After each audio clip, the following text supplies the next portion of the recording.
Welcome to top news.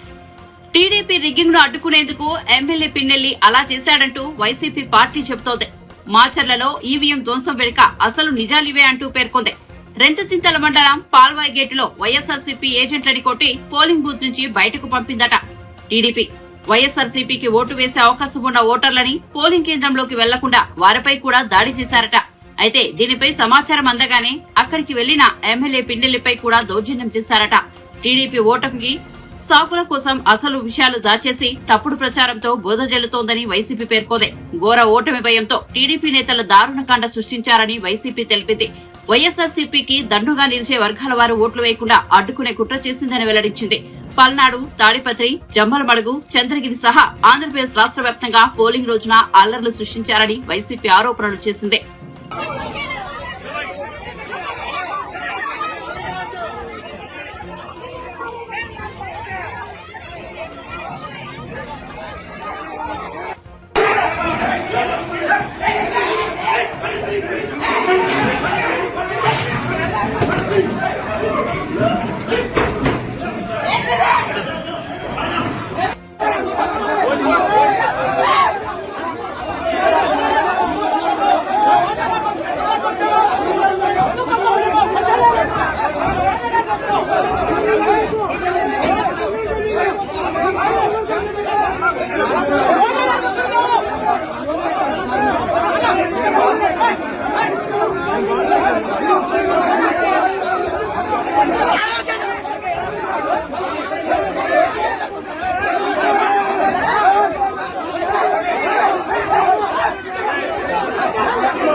మాచర్లలోని Palvai gate polling కేంద్రంలో TDP నేతలు rigging చేశారని, అందుకే ఎమ్మెల్యే పిన్నెల్లి రామకృష్ణారెడ్డి ఈవీఎంను ధ్వంసం చేశారని వైసీపీ నేత గురుజాల ఎమ్మెల్యే కాసు మహేష్ అన్నారు. బుధవారం ఆయన మీడియా సమావేశంలో మాట్లాడుతూ ఈ ఘటనపై ఎంతవరకైనా వెళ్తామన్నారు. మాచర్లలో రిగ్గింగ్ జరిగిన మాట వాస్తవమన్నారు. పిన్నెల్లి ఈవీఎంను ధ్వంసం చేసిన ఒక్క వీడియో మాత్రమే ఎందుకు బయటకు వచ్చిందని, అన్ని వీడియోలు కూడా బయట పెట్టాలని డిమాండ్ చేశారు. పోలింగ్ స్టేషన్ లోపలే కాదు బయట కూడా ఏం జరిగిందో తెలియాలన్నారు. పిన్నెల్లి దాడి ఘటనకు 2-3 గంటల ముందు ఏం జరిగిందో వీడియో విడుదల చేయాలన్నారు. పగలేదు కాదేమో, గతంలో పగలలేదే, గతంలో ఎప్పుడూ జరగలేదే. ఇదే రామకృష్ణారెడ్డి గారు అక్కడ ఇది 5వ సారి పోటీ చేస్తున్నాడు, 4 సార్లు పోటీ చేశాడు. ఏ రోజు కూడా ఒక ఈవీఎం పగలగొట్టినట్టు పోలింగ్ రోజు హింస చేసినట్టు లేదే. ఈరోజు ఎందుకు అక్కడికి పోవాల్సి వచ్చింది? సరే, చేశాడా చేయలేదా నిలకడలో తెలుస్తుంది, కోర్టులో పోరాటం చేస్తాం. బట్ అసలు ఆ ఘటన వచ్చే అవకాశం ఎందుకు వచ్చింది? ఏజెంట్లను ఎందుకు లాగాలి? ప్రొటెక్షన్ ఇవ్వాల్సింది ఎవరు? పోలీసులు కాదా? యంత్రాంగం కాదా? ఆ రోజు పొద్దు నుంచి ఆయన వేడుకుంటున్నాడు, నేను 100 సార్లు ఎస్పీకి ఫోన్ చేశాను, కలెక్టర్కి చెప్పాను, ఐజీకి చెప్పాను, ఏజెంట్లను లాగుతున్నారు, మీరు పోలీస్ ప్రొటెక్షన్ ఏంటంటే ఎవడు అసలు దాని వైపు స్పందించిన వాడే లేడు. ఇంకేం చేయాలి? క్యాండిడేట్ అంటే రిగ్గింగ్ జరుగుతుంటే మా ఇళ్లలో మేము కూర్చొని ఏసీ రూమ్లో కూర్చొని చేసుకొని రిగ్గింగ్లని కూర్చుంటారా? పూరా అక్కడికి ప్రతిఘటిస్తారా? ప్రతిఘటనలో జరుగుండొచ్చు ఒక చిన్న ఇన్సిడెంట్, అంతకన్నా పెద్ద ఇన్సిడెంట్ జరగలేదా? తప్పకుండా ఆ ఇన్సిడెంట్కు ముందేం జరిగింది కూడా మేము కోరుకుంటుంది. అది ఎందుకు జరిగిందో దాని క్షేత్రస్థాయికి పోండనే మేము కోరుకుంటున్నాం.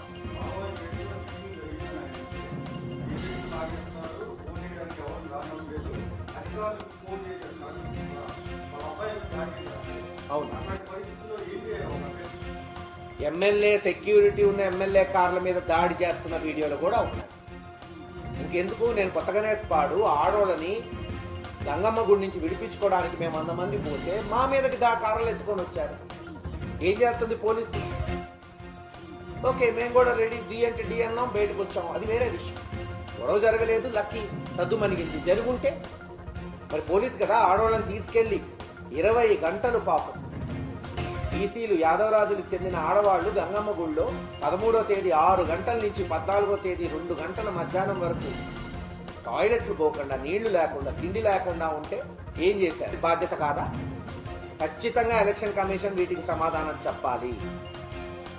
చెప్పలేము అంటే వైఫల్యం చెందినట్టే.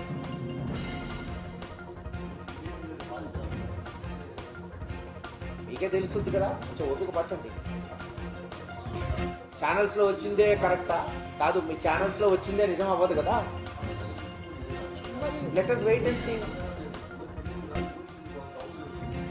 అసలు ఊర్ల నుంచి మమ్మల్ని హౌస్ అరెస్ట్ చేసి ఊర్ల నుంచి, కాన్స్టిట్యున్సీ నుంచి దూరంగా ఉండమని ఎవరు మమ్మల్ని? మరి అన్నీ మీరే చెప్తున్నారు. బయట ఉండమనింది ఎవరు? కాన్స్టిట్యున్సీలో అన్ని మాతో సహా హౌస్ అరెస్ట్ చేసి మీరు కాన్స్టిట్యున్సీస్లో ఒక వారం రోజుల వరకు అడుగు పెట్టద్దు ఎవరినైనా, అన్ని పార్టీ వాళ్ళు. మేము కూడా సహకరించాం, గొడవలు తగ్గుతాయని. ఆయన హైదరాబాద్ పోయి ఉండొచ్చు, నేను 2 రోజులు హైదరాబాద్ పోయాను, నిన్న వచ్చాను, అంతకుముందు 2 రోజులు ఇక్కడే ఉన్నాను. కాన్స్టిట్యున్సీలో అడుగు పెట్టద్దని మాకు చెప్పింది, రిక్వెస్ట్ చేశారు. మేమేమి మంచిదే, మేమేం కాదనలేదు, కానీ సహకరించాం. గొడవలు సర్దుమనుంటాయి. మనం పోతే ఒక 100 మంది పోగవుతున్నారు. ఈ 100 మందిని కంట్రోల్ చేయడానికి వాళ్ళకి సపోర్ట్ లేదని వాళ్ళు పోలీసులు రిక్వెస్ట్ చేశారు. మరి ఈరోజు పిన్నెల్లి రామకృష్ణారెడ్డిని కూడా కాన్స్టిట్యున్సీ బయట ఉండమన్నారు. హైదరాబాద్ పోయి ఉన్నారు. పారిపోయాడా, వస్తున్నాడా, బెయిల్ కేసాడా, కోర్టులో ప్రతిఘటిస్తాడా, టైం చెప్పి. కానీ ఎవరి వర్షన్ వాళ్ళు పారిపోయాడని రాసుకోండి. మీడియా రాసిందే నిజం కాదు కదా.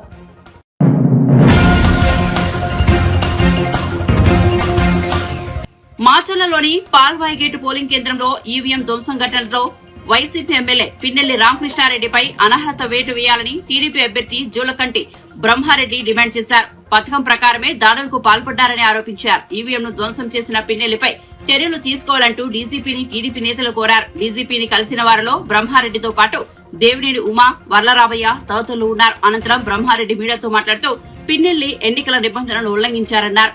పాల్వాయి గేట్ ఘటనలో అన్నిటికీ ఎమ్మెల్యేనే కారణమన్నారు. ఈవీఎం ధ్వంసం చేస్తుండగా అడ్డుకునేందుకు ప్రయత్నించిన శేషగిరిరావుపై రోడ్డులతో దాడి చేయించడం దుర్మార్గమన్నారు.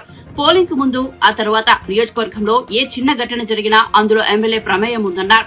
దాడులు చేస్తామని పిన్నెల్లి ముందే చెప్పారని, చెప్పిన విధంగా దాడులకు పాల్పడ్డారని ఆరోపించారు. పోలీసులకు సవాల్ విసిరి ఎన్నికల వ్యవస్థను అపహాస్యం చేశారని మండిపడ్డారు.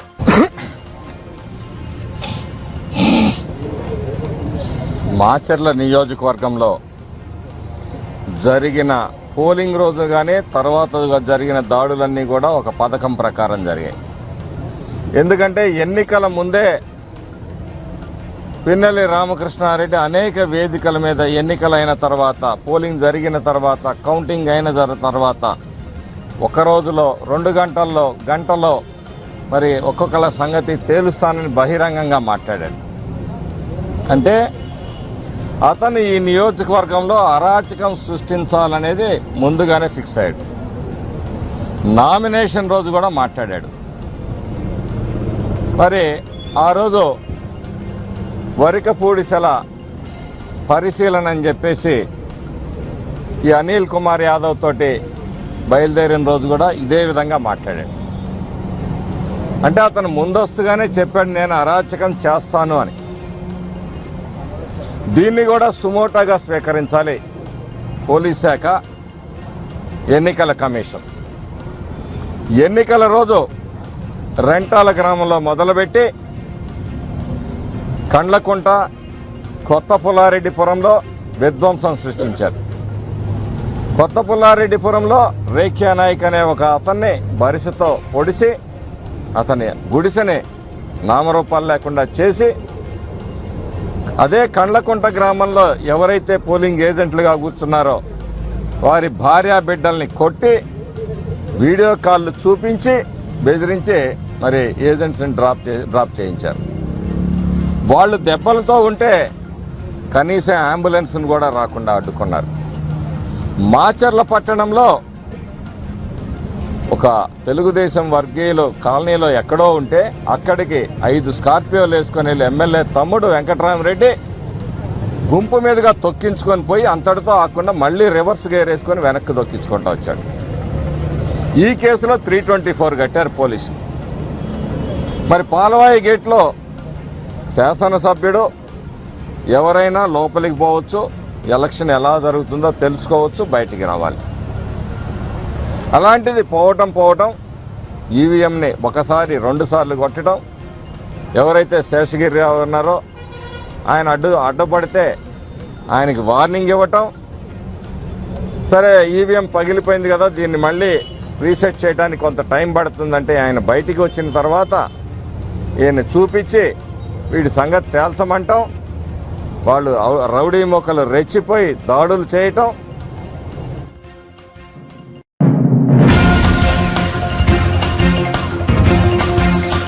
ఈవీఎం ధ్వంసం వీడియోను నారా లోకేష్ ఎందుకు పోస్ట్ చేశాడని ఫైర్ అయ్యారు మంత్రి అంబటి రాంబాబు. పిన్నెల్లి రామకృష్ణారెడ్డి ఇష్యూపై మంత్రి అంబటి రాంబాబు స్పందించారు.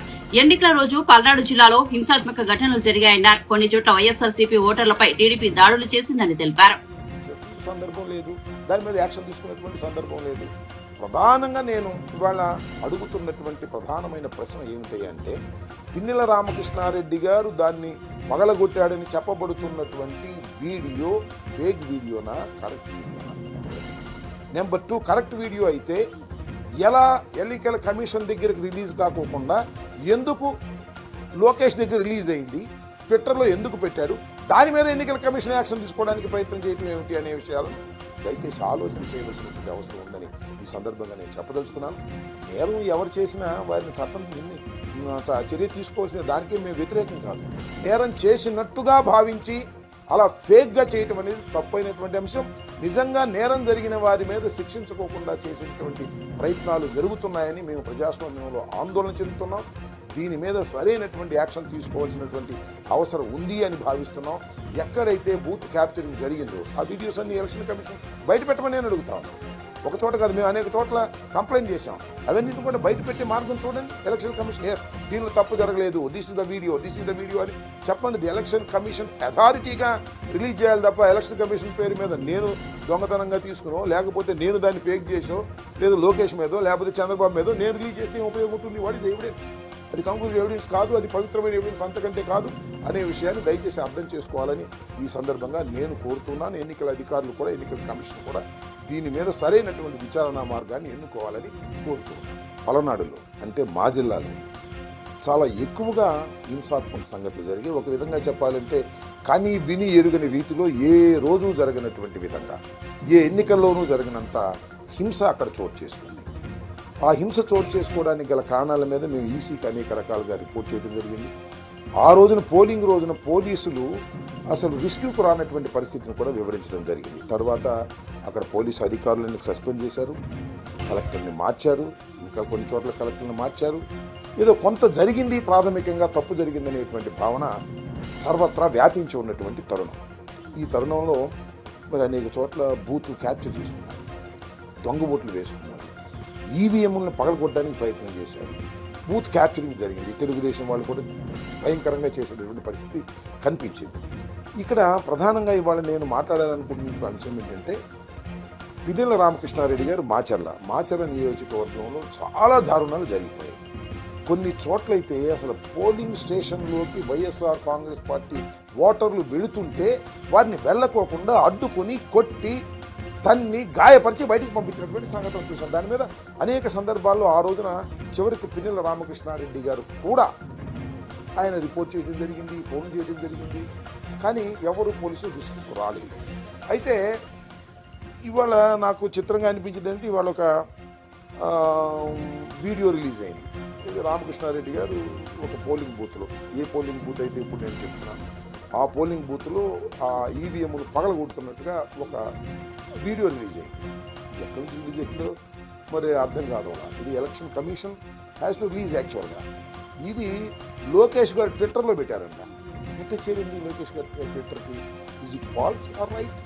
అది ఫేక్గా, అది కంక్లూజన్ ఎవిడెన్సా కాదా ఆలోచించాలి కదా. ఇది డైరెక్ట్గా తెలుగుదేశం అధినేత కొడుకు అయినటువంటి లోకేష్ ట్విట్టర్లోకి ఎట్లా వెళ్ళింది? కలెక్టర్న రిలీజ్ చేయాలి, ఎలక్షన్ కమిషన్కి సంబంధించిన వారిని రిలీజ్.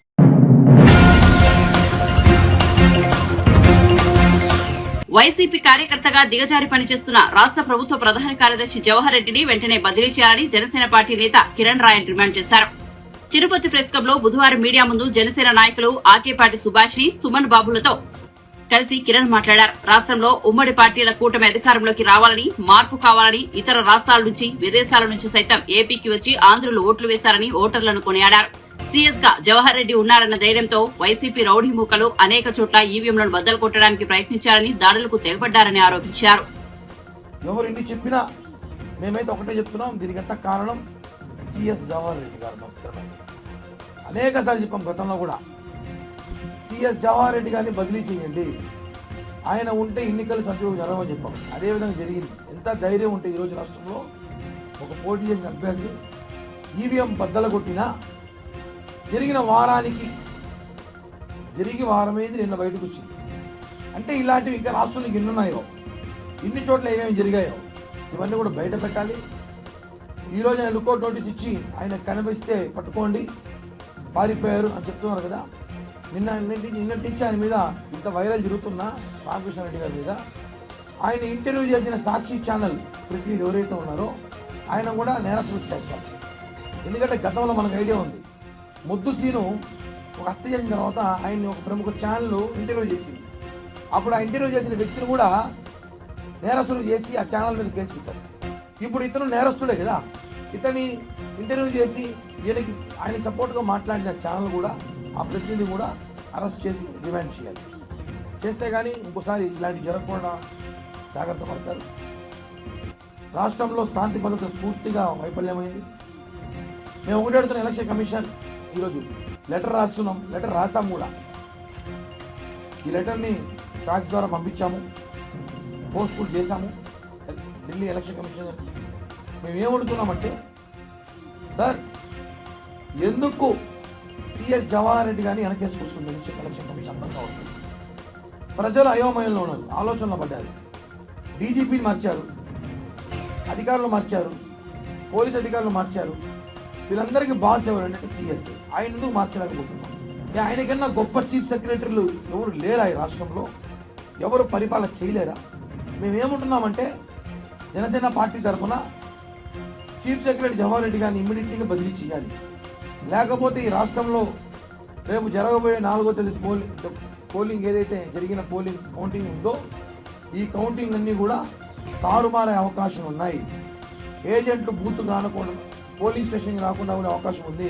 కౌంటింగ్ స్టేషన్కి అభ్యర్థులు పోనీయకుండా చేయాలని అవకాశాలు ఉన్నాయి. కేసులు పెట్టాలని ప్రయత్నిస్తున్నారు, మాకు సమాచారం ఉంది. మీరు అర్థం చేసుకోవాలి. 43,000 పోలింగ్ కేంద్రాలు ఉంటే 34,000 పోలింగ్ కేంద్రాలు సీసీ కెమెరాలు పెట్టారంటే ఈ రాష్ట్రంలో బీహార్ కన్నా దారుణమైన పరిస్థితులు ఉన్నాయని చెప్పి కూడా మేము చెప్తున్నా. ఈరోజు మీకు తెలుసు కదా, ఎలక్షన్ కమిషన్ సీరియస్గా తీసుకొని జవహర్ రెడ్డి గారిని బదిలీ చేయకపోతే ఈ రాష్ట్రంలో రేపు కౌంటింగ్ ప్రశాంతంగా జరగదు. నిజమైన ప్రజలేసిన ఓట్లు కూడా తారుమారు చేసే అవకాశం ఉంది. అక్కడ కనీసం ఇవన్నీ జరిగినా కూడా మాట్లాడే అవకాశం కూడా ప్రత్యర్థులకి మా లాంటి ఒక పార్టీ నాయకులు కూడా ఇవ్వరని చెప్పి తెలుస్తుంది.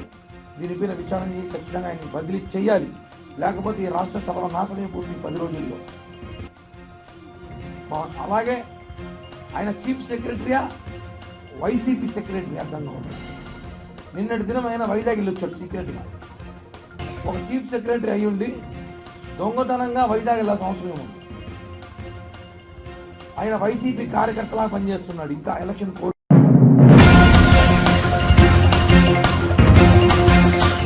ఎన్నికల సందర్భంగా ఇచ్చిన 6 గ్యారంటీల అమలులో కాంగ్రెస్ ప్రభుత్వం విఫలమైందని, రేవంత్ రెడ్డిది మాటల గారడీ ప్రభుత్వమని బీజేపీ జాతీయ ఉపాధ్యక్షురాలు అరుణ ధ్వజమెత్తారు. ఉద్యమకారులకు 25,000 పెన్షన్ ఇస్తామన్నారు. దీనిపై ఎక్కడైనా సమీక్ష జరిగిందా అని ప్రశ్నించారు. నిరుద్యోగుల భర్తీపై ఎక్కడైనా చర్చించారా అని నిలదీశారు.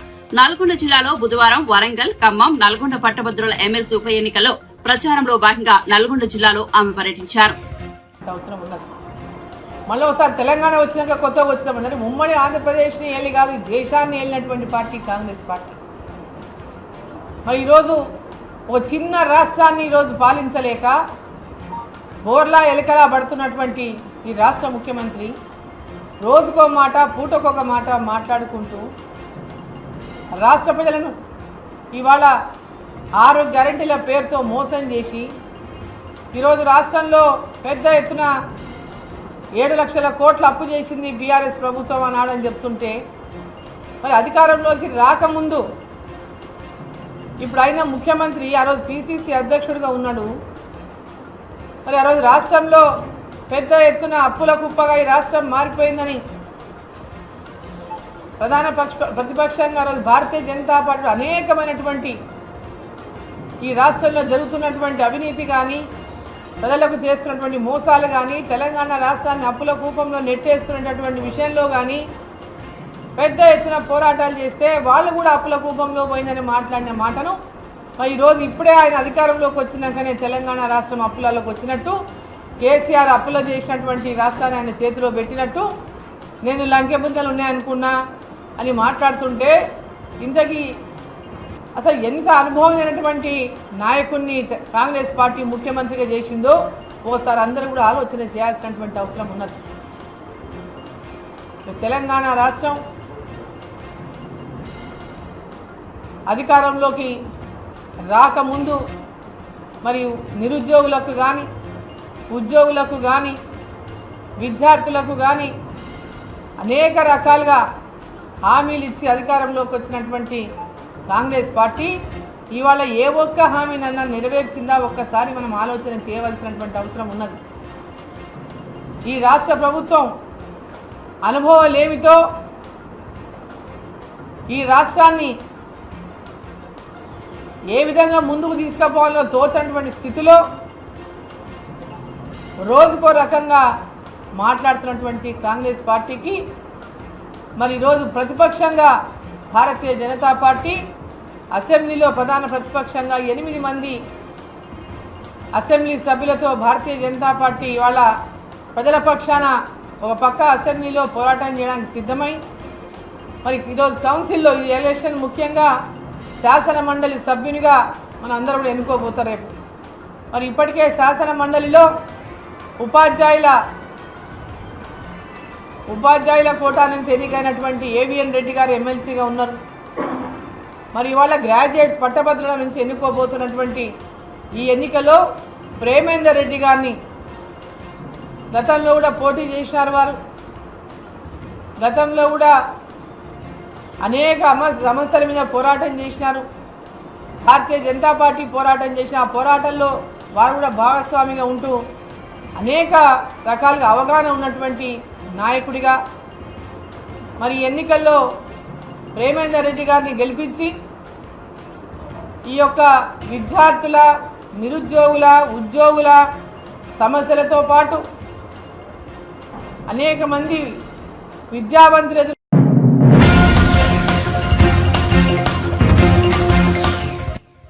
విపక్ష ఇండియా కూటమి క్యాన్సర్ కంటే ప్రమాదకారి అని అది వ్యాపిస్తే దేశాన్నే నాశనం చేస్తుందని ప్రధాని నరేంద్ర మోదీ అన్నారు.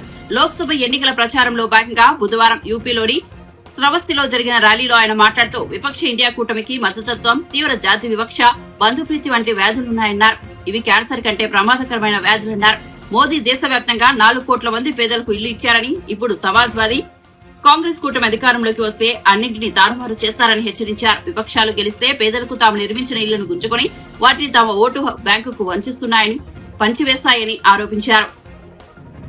गौर सांप्रदायिक है, दूसरा ये गौर जातिवादी है, तीसरा ये गौर परिवारवादी है. इन तीनों में दिखाई देगा. भाइयों और बहनों, इनकी सांप्रदायिकता की साक्षात गवाह हमारी दिल्ली रही है. आज मैं जो लोग, जरा ये मीडिया वाले भी कान खोल के सुन लो,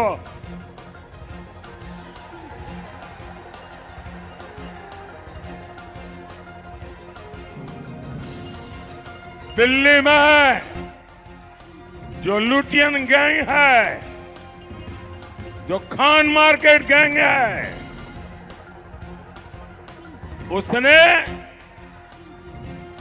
इन गौर सांप्रदायिक लोगों की रक्षा करने में अपनी जिंदगी खपा दी है. उनके पापों को देश की जनता से छुपाने का पाप किया है. और मैं इस चुनाव में एक लड़ाई लेकर के निकला हूं. जिन लोगों ने भारत के संविधान के साथ धोखा किया है, जिन्होंने भारत की बिन सांप्रदायिकता की भावना के साथ धोखा किया है। अब समय आ गया है ऐसे गैर सांप्रदायिक लोगों को देश पहचाने, मेरे मुसलमान भाई भी पहचाने। मैं बताना चाहता हूं,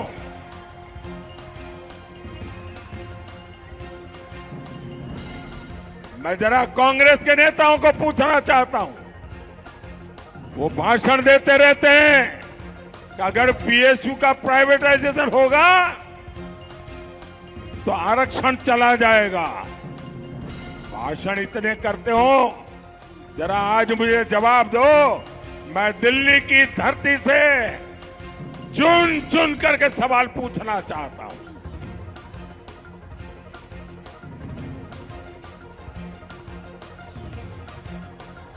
इसी दिल्ली में गले में जलते टायर डालकर मेरे सिख भाई बहनों को जिंदा जलाया गया था। ये गुनाह किसका था? ये गुनाह किसका था? आज कांग्रेस की छतरी के नीचे खड़ा हर दल सिख दंगे का गुनहगार है। ये मोदी है जो सिख दंगे के पीड़ितों को न्याय दिला रहा है।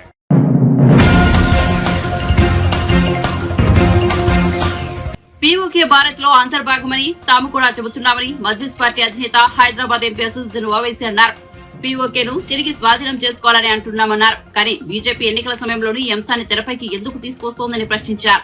బీజేపీ నేతలు పీఓకే గురించి పదే పదే మాట్లాడుతున్నారని, ఈ 10 ఏళ్లలో పీఓకేను స్వాధీనం చేసుకునేందుకు వారేం చేశారో చెప్పాలని నిలదీశారు. లోక్సభ ఎన్నికల ప్రచారంలో భాగంగా ఉత్తరప్రదేశ్ లోని ప్రయాగ్రాజ్ లో ఆయన మీడియాతో మాట్లాడుతూ 400 స్థానాలకు పైగా గెలుస్తామని ప్రారంభంలో చెప్పినట్లుగా ఇప్పుడు బీజేపీ చెప్పడం లేదన్నారు. పెట్రోల్ ధరలు 100 దాటాయని మండిపడ్డారు. ప్రధాని నరేంద్ర మోదీ బరిలో ఉన్న వారణాసిలో పేపర్ లీకుల ఘటనలు వంటి వాస్తవ అంశాలను బీజేపీ మరుగున పడేసేందుకు ప్రయత్నిస్తోందని ఆరోపించారు.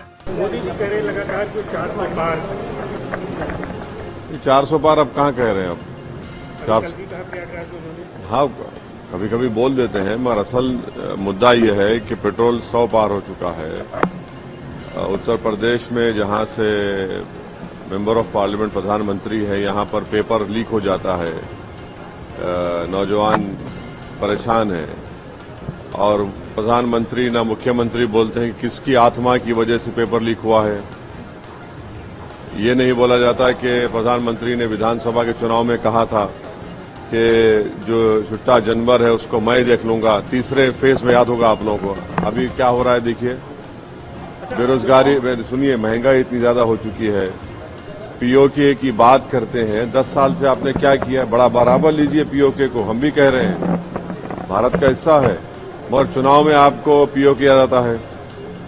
ये सब चीजें हैं जिसकी वजह से लोग परेशान हैं। 10 साल में जो उन्होंने वादे किए वो तमाम के तमाम चौपट हुए, झूठ साबित हुए।